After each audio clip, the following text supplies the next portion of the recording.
Welcome back to Wrestling with Ski. And I must start off being 100% honest that even though there's some, good stuff here and there was a lot of, I'll use the word waste going around with the programming this week. And again, they did some, good stuff to help build more stuff towards, WrestleMania and everything else, the other companies have going. But stand and deliver, whatever, AEW's next thing is going to be. But there was like so much, just waste and predictability and all of those things. And yeah, I mean, I see people telling me that it was really, really good. And I sat there watching it going, like, what was good about it? Like certain aspects, like we all have those, thoughts, like what was good about it. There was some good, in all of them. There was just so much we saw it coming, or why did you do that in there, or stop wasting our time, or how is that even like in the thought process of anyone to even do kind of stuff going on, which is really, again, disappointing, especially for, fans of the machine, because I mean, this is normally best time of the year to be a fan of it, because no matter how much, it normally sucks throughout the rest of the year, they normally at least, pick it up. And it's normally all really, really good, WrestleMania season regardless. And I don't know anyone that could argue those facts, but like this is bad. This is real bad to me. And do I think that a lot of the matches they have, made are going to be good? Yeah, there's a lot of potential there, but there's so much waste involved in all of it, and it's just mind numbing to me, really. In all actuality, when we talk about it, it's completely mind numbing. It hurts my head, but let's jump right into the to Raw. Starting off with KO, doing, getting this cap on to look bald, Stone Cold music, the shirt, the shoes, cutting, the promo, that he did on him. I mean, he talked good. I'll give him, that much to it. Wasn't my favorite part of it a lot. I know some people that hated it. I know some people that absolutely loved it. I'm gonna say I wasn't that big of a fan. Um, they could have done so much better with it, or something just completely different. And that one knee brace strap, I mean, I don't know if it drove any of you nuts. Maybe it's because I have knee braces that have big straps like that. Yeah. For example, you're watching this thing right here.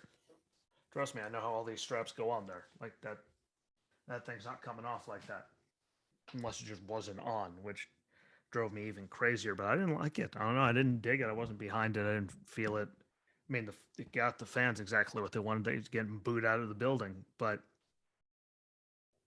I don't know. It's not what I thought, because there's what, only one more Raw before we get to WrestleMania, and I just found it corny, cheesy. Again, he did it well. It's just I just didn't dig it as much. I didn't feel it. I don't know. Again, maybe it could have been the knee brace strap throwing me off, pissing me off. I don't know, but I just didn't feel it. Granted, again, done well. You know, Not like KO doesn't know how to talk or anything. We all know he does. It just wasn't my thing. Call me crazy, call me whatever you want. It just wasn't my thing. Miz ripping off Ray's mask, and showing it all over Instagram and everywhere where he has it on the his trophy case of all his titles. Um, it just happens so much, and it didn't do anything to add intrigue. I mean, everyone knows the culture, Lucha Libre, so you rip it off. We all, I mean, get that. That's going to add heat. But again, it's Logan Paul in the match with Miz and the Mysterios, and I just don't think that everyone's really feeling that. To be honest, I'm not trying to like, besmirch, because I still love that word. You're welcome, Regal. Besmirch any of them, but it also was just predictable. Didn't add anything to it for me personally. Stuff, and again, I'm just not excited about that match. I'm not a Logan Paul guy. Not a fan of people like him. Celebrities getting paid all this money to do special appearances and stuff. because they're getting paid when there's people on the roster that aren't doing anything except today get thrown into the one of the battle royals. It'll be okay. Like I think that's really just poorly done, especially with all the big name releases they've done. I think it pisses off fans more, and there's a lot of fans that are already pretty pissed off. I'm pretty sure we all know that. It's just it didn't add anything to me, which is why I find it stupid. It was just predictable. Like, oh, he's going to steal his mask. It's just you know, you guys understand where I'm coming from. It just wasn't the thing. Sorry, wasn't the thing at all. I will say Theory and Balor, had a pretty good match. Graves and Pat McAfee on commentary. It wasn't as good as the last time we saw it, but they still had their moments. And Pat jumping up in there and just distracting Theory so much. I mean, it added something to it at least. After he kept slapping him, he went there and cost him a match. Like there's all of that. So it at least added a wrinkle as they literally just threw this thing together in the last like 10 minutes. So I'll give him that. And Pat McAfee, I mean, at least he was already getting paid for commentary and all that. And we saw what he could do with War Games, and then against Adam Cole, like we all saw what he could do. I know I was just complaining about Logan Paul, but at least Pat McAfee's been in the ring. He just signed a big contract, like he's with the company. So it really does seem like they're stretching to find ideas, though.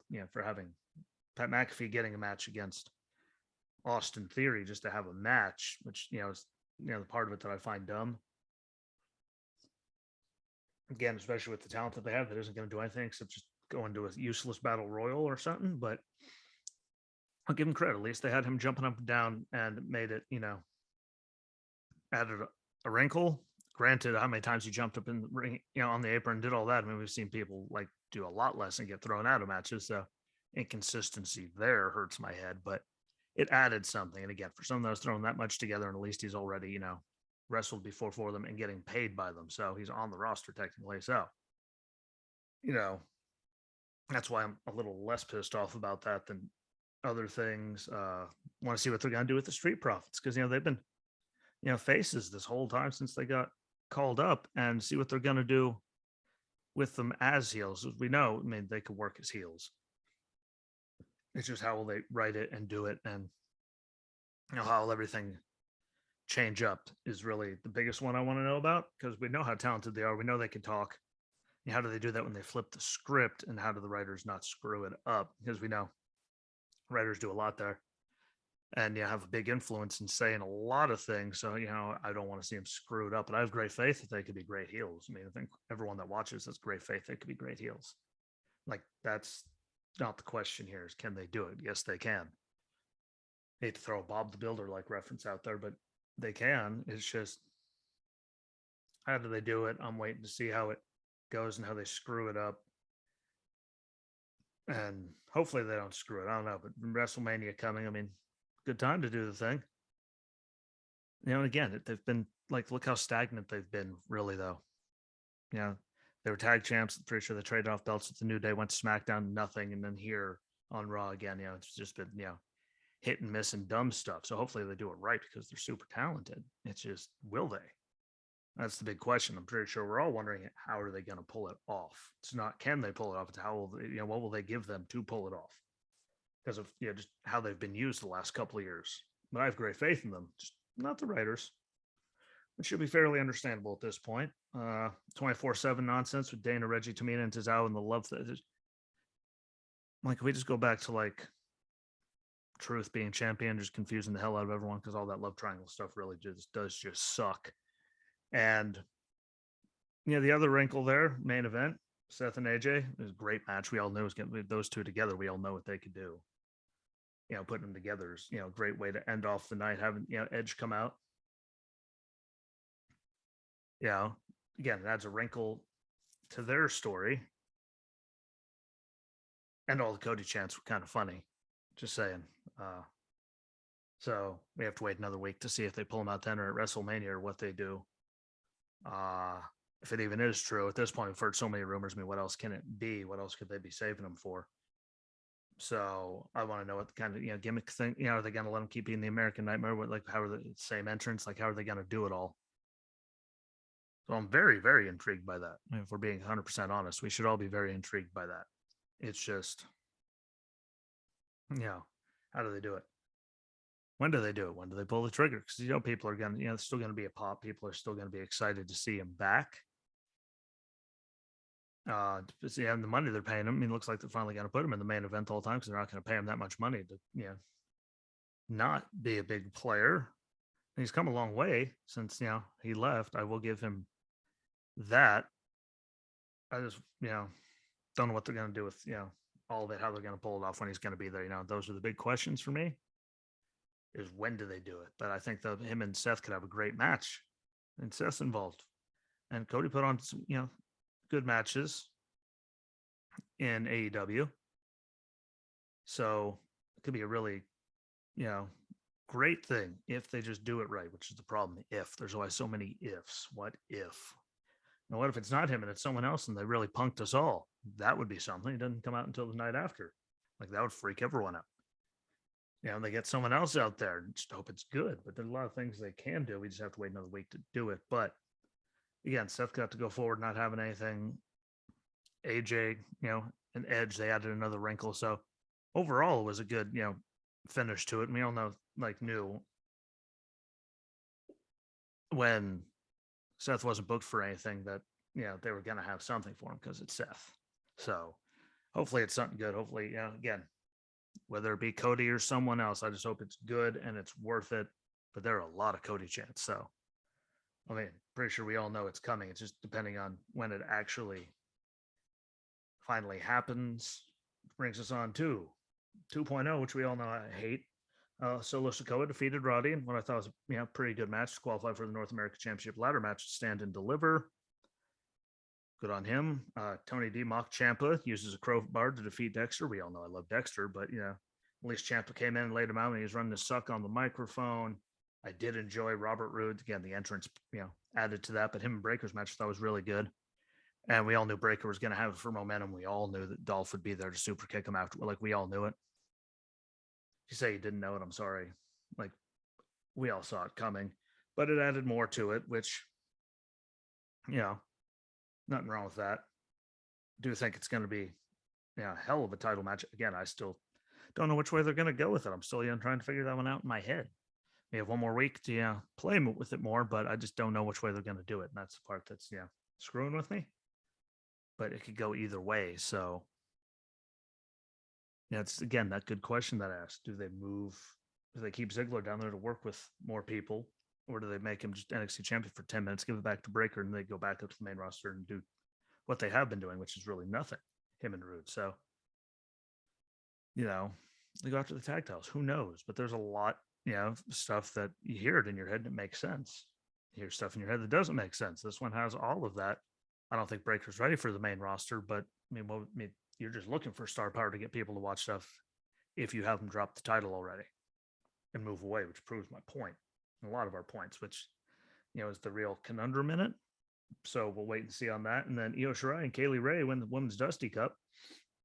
And instead of going after, the tag titles, they choose, they're going to go after Mandy and make the title match fatal four-way at Stand and Deliver. So Mandy Rose, Cora Jade, Io Shirai, and Kaylee Ray. I think that'll be a great fatal four-way.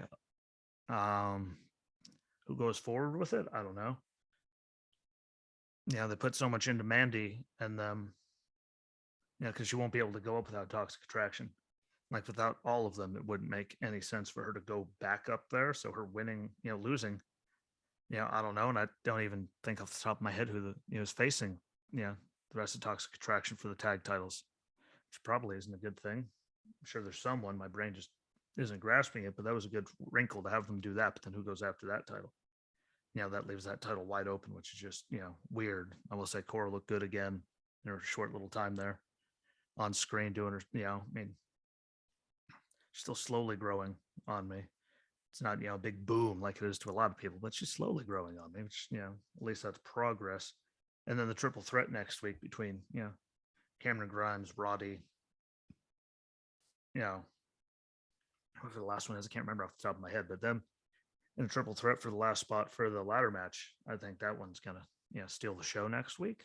I think that'll be really, really good. The talent they have in there, as long as they let them do it. Like, the fatal four-way that they had to determine who was going to be the new NXT champion forever ago. Like there's, yeah, that was a great match, and this has the potential. It's just, and the ladder match is going to be great. We all know that they put on good ladder matches down there. At least, people with brains are still in charge, so that'll be good. It's just, how does it all go? We'll see. Again, a lot of unanswered questions in my head, and they have until next week to fix it. So we'll see if they actually do. I'm not holding out hope, but we'll see if they do. And then moves us on to the last one, being Dynamite, which I swear all week it was, advertised that it was just going to be Punk breaking his silence and coming back, and then suddenly, at the last minute, having a match with Dax Harwood meant nothing. Like he won. Dax is still a tag team competitor and a AAA tag champ, which Cash Wheeler, which I might add, those AAA tag titles look cheap and just they really do. I'm not a fan of them. Correct me, call me what you want, but those titles look garbage. It was a pretty decent match. Yeah, Punk wins, making him tap out. I do want to know why he was doing why. Dax did two diving headbutt attempts like no one's learned. I mean, like, well, dude told Dynamite, Dynamite didn't learn. Told Benoit, Benoit didn't learn. Here we are doing them, even if it's every once in a while. We've seen the effects, so I just don't get why people still do it. The Varsity Blondes losing to Mox and Brian was really, really quick. It seemed like they were short on time. Maybe it's because I went a little over last time. I don't know, but that was weird. Nyla Rose going after Thunder Rosa. Yeah, I guess it's a way to use her, but no offense to Nyla Rose. Like Thunder is better for it and just fits better. Jay Lethal and Adam Cole, again, great match, just like we expected. All the counters, all kinds of good stuff. But again, distractions and a low blow. And another one of his matches. Who didn't see that coming from Adam Cole, which is, the big problem with it. Like it's so predictable, all of this stuff, which is why I don't want to see him as champion because it's just the same thing over and over and over again, all the time, over and over and over. Distraction, low blow, distraction, low blow, distraction, low blow. It's like clockwork. Hurts my brain. So there's that. MJF and Wardlow. See what they do with that because he still owns him allegedly. He gave a good promo with it. I didn't like the crucify him like Jesus reference. I thought that was pushing it. Personally, just it's going to piss too many. It's way too likely to piss too many people off. Which he normally is good at pissing people off, but I think bringing that up is crossing it and going to piss a lot more people off. And I still remember all the crucifixions and other things. When they did it, I mean, like that went over so terribly. Just imagine how much people felt when he said that. But it's done now, so we'll see where the cards fall after that.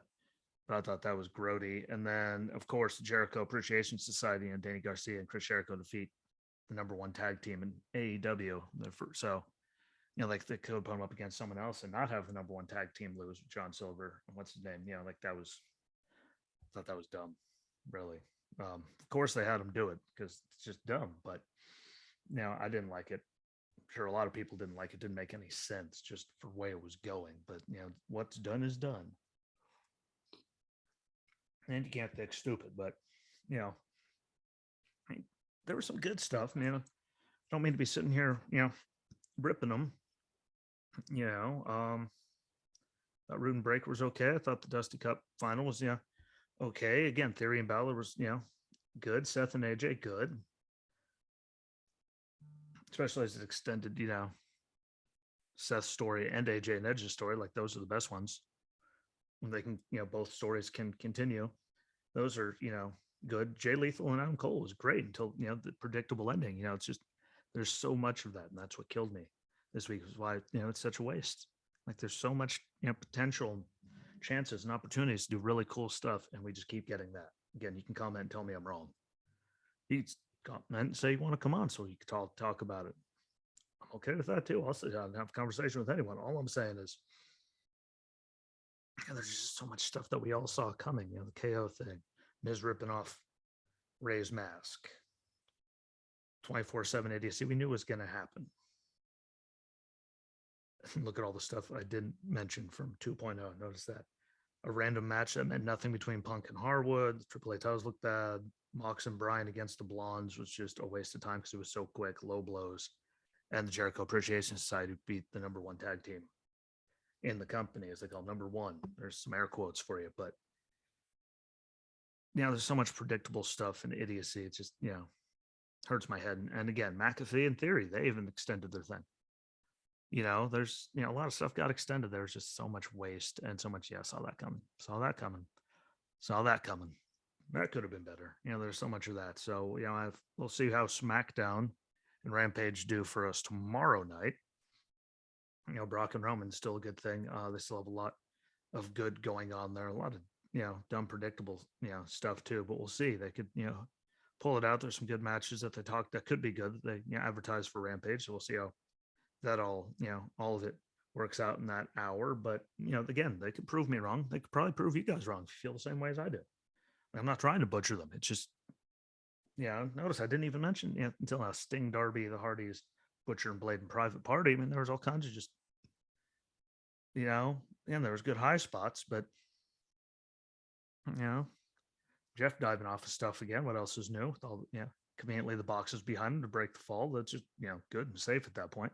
But it's what those matches do, and it's what a lot of it is, and it's a shame. But I want to thank you for watching. Don't forget, follow along YouTube and Rumble for all the videos, audios on Anchor Breaker, Spotify, Apple, and Google Podcasts. I'm on Good Pods. I put it on there too, but I'm all over the place. So, follow along whichever one your preferred is. Follow on all the video platforms and on the Facebook page.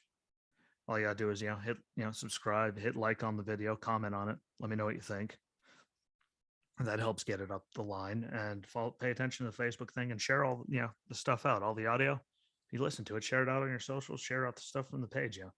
Help it grow, help it keep going. Remember, if you want to be on here anytime, just let me know. And I promise you, we can work out a time to make it work, unless it's during WrestleMania itself. Then, well, you're SOL on that one. But enjoy the rest of your day. Hopefully tomorrow doesn't suck. Thanks for checking it out. Don't forget, follow along and share everything on all the platforms. And until Monday, my friends, enjoy tomorrow night. Peace.